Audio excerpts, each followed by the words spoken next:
हर महादेव, जय मां शक्ति की आप सभी को मेरे चैनल रुद्र शक्ति पर आप सभी का हार्दिक स्वागत है। आज हम बात करेंगे जलंधर के बारे में, उनकी संपूर्ण कहानी के बारे में। क्या वे महादेव के पुत्र थे या शत्रु? आइए जानते हैं। जलंधर महादेव की क्रोध अग्नि से जन्मे उनके ही अंश थे, क्योंकि उन्हें समुद्र ने धारण किया था, तो वह अग्नि और जल का एक अद्भुत संगम थे और एक अद्भुत योद्धा भी थे। उनके जन्म की कहानी के बारे में जानते हैं। एक बार त्रिशूला नामक एक ब्राह्मण तपस्या कर रहे होते हैं। तब इंद्रदेव भयभीत हो जाते हैं कि वह वरदान में कहीं उनका सिंहासन ना मांग ले और उनका वध कर देते हैं। बृहस्पति देवगुरु के कहने पर वह महादेव के पास जाते हैं पाप का प्रायश्चित का मार्ग पूछने के लिए। तभी महादेव एक ब्राह्मण भेष में उनके मार्ग में आते हैं इंद्रदेव की परीक्षा लेने के लिए। अब वह सच में अपने किए पर शर्मिंदा है, परंतु इंद्रदेव उन्हें भी अहंकार और अपना प्रकोप दिखाने लगते हैं और उन पर वार कर देते हैं। तभी महादेव अपने असली रूप में आ जाते हैं और बहुत क्रोधित हो जाते हैं। उनकी तीसरी नेत्र से क्रोध की ज्वाला अग्नि निकलती है, जो इंद्रदेव का वध करने वाली होती है। तभी देवगुरु बृहस्पति उनसे इंद्रदेव के प्राणों की भिक्षा मांगते हैं। तब महादेव उस ज्वाला को अपने अंदर ना लेकर समुद्र को सौंप देते हैं और सुनिश्चित करते हैं कि वह इस क्रोध अग्नि को वापस अपने अंदर नहीं ले सकते, क्योंकि यह क्रोध ज्वाला है। परंतु इंद्र के दुष्कर्मों का फल आने वाले समय में उन्हें और उनकी पूरी प्रजा को झेलना होगा।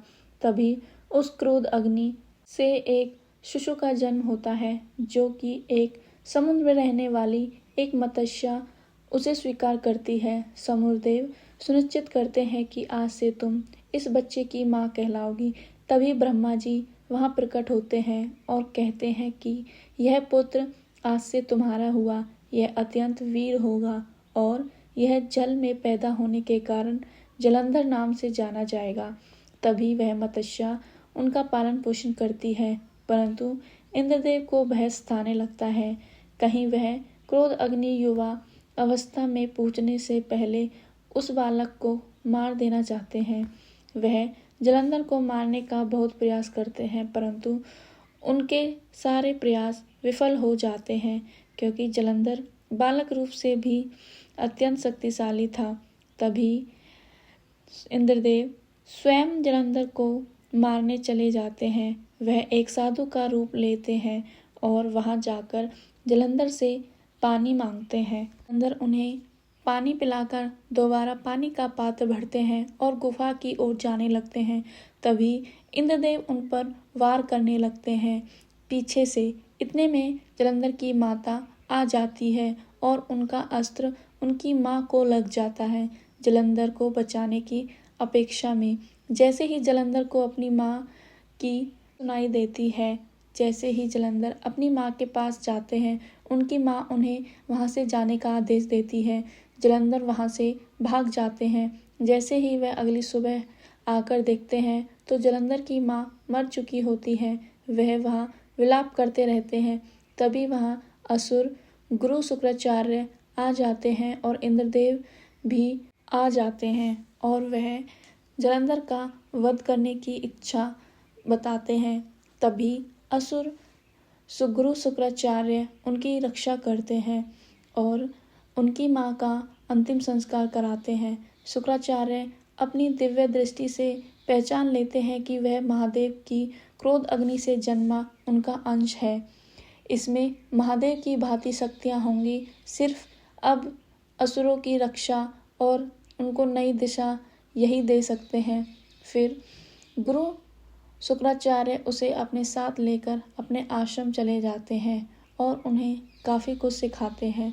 उसे ध्यान लगाना और उसकी शक्तियों से परिचित कराते हैं।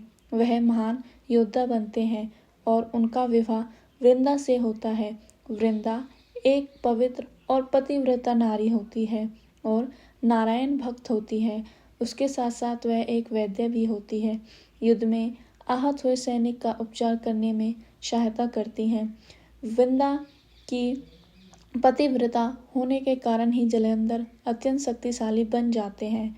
वह तीनों लोकों पर शासन करने योग्य हो जाते हैं और इतने शक्तिशाली हो जाते हैं कि वह सबको हराकर त्रिलोक अधिपति बन जाते हैं। परंतु त्रिलोक अधिपति बनने के बाद वह अहंकारी हो जाते हैं और जैसे ही उन्हें पता चलता है कि वह महादेव के अंश है तो वह अपने आप को सबकी नज़रों में छोटा समझने लगते हैं। इसी कारण वह महादेव को अपना दुश्मन समझने लगते हैं।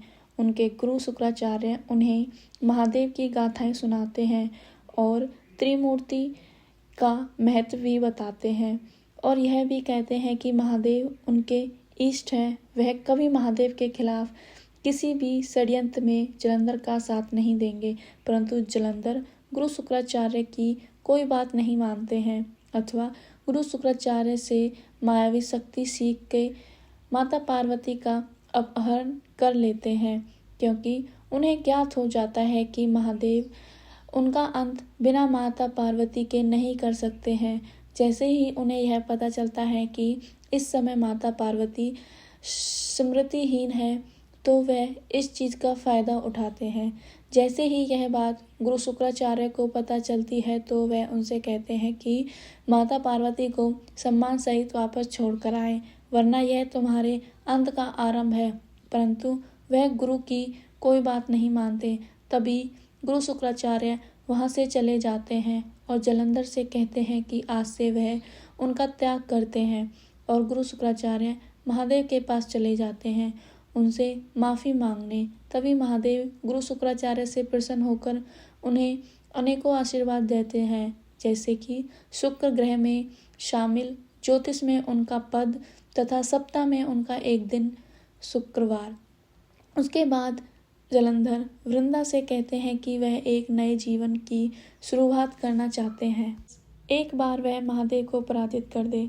तब वृंदा उनसे कहती है कि उन्हें एक पूजा की तैयारी करनी है। अगर आप उस पूजा में बैठेंगे तो उनका वध नामुमकिन हो जाएगा। तभी जलंधर कहते हैं कि वह वापस आकर इस पूजा में अवश्य बैठेंगे।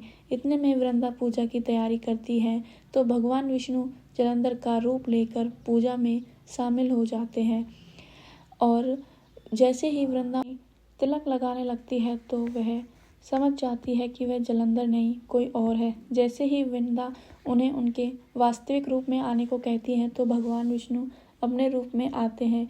वृंदा को बहुत ठेस पहुंचती है और क्रोधवश वह भगवान विष्णु को श्राप दे देती है कि जैसे आपने मुझे छला है, मेरे सम्मान को ठेस पहुंची है, ऐसे ही आपके सम्मान को भी ठेस पहुंचेगी।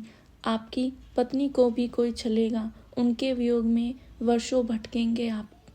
और आपको मेरी भक्ति देखकर भी मुझ पे दया नहीं आई। जैसे आपका हृदय पाषाण का है, एक दिन आप भी पाषाण के बन जाएंगे। मैं हमेशा सोचती रही कि नारायण मुझे दर्शन देंगे, लेकिन इस तरीके से दर्शन होंगे ये मैंने कभी नहीं सोचा था। आज मेरा अंतिम दिन होगा और आज मैं अपने स्वामी के योग्य नहीं रही। आपको मेरी सौगंध, आज मैं अपने प्राण त्यागूंगी और आप मुझे नहीं रोकेंगे। तभी नारायण उनसे कहते हैं कि वृंदा, मैं तुम्हारे श्राप को स्वीकार करता हूँ और तुम्हारी इस भक्ति को देखकर तुम्हें भी स्वीकार करता हूँ और भविष्य में मेरी पूजा तुम्हारे बिना संपूर्ण नहीं मानी जाएगी। इसीलिए वृंदा यानी तुलसी हमेशा भगवान विष्णु की पूजा में चढ़ाई जाती है और उनके शालिग्राम रूप में उनका विवाह तुलसी से कराया जाता है। देवउठनी एकादशी को तुलसी और शालिग्राम का विवाह कराया जाता है। जलंधर जैसे ही महल में आते हैं तो उन्हें वृंदा नहीं मिलती है। उन्हें सारी जानकारी अपनी अंतर्दृष्टि से देखने पर मिलती है कि वृंदा और भगवान विष्णु के बीच यह सब कुछ हुआ है। तब वह वृंदा को बचाने के लिए भागते हैं। इतने में ही वह अपने समुंदर में जाकर प्राण त्याग चुकी होती है। उसके बाद जलंधर उनका अंतिम संस्कार करते हैं। महादेव को युद्ध के लिए चुनौती देते हैं।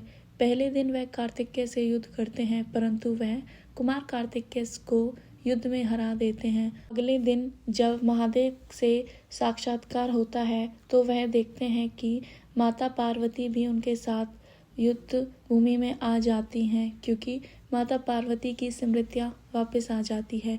वह जलंधर के मायावी संसार को तोड़कर रणभूमि में पहुंच जाती है और जलंधर का वध करते हैं। तब जलंधर से महादेव कहते हैं कि तुम क्या बन सकते थे, परंतु तुमने क्या रास्ता चुना। तुम अंश मेरे ही थे, परंतु तुमने अपने ऊपर अभिमान को हावी होने दिया। आज मैं समस्त संसार को यह बताना चाहूँगा कि भक्ति और शक्ति में अभिमान होना ही गलत है। यदि मनुष्य में अभिमान आ जाए तो यह उनका अंत का कारण बनता है। धन्यवाद दोस्तों।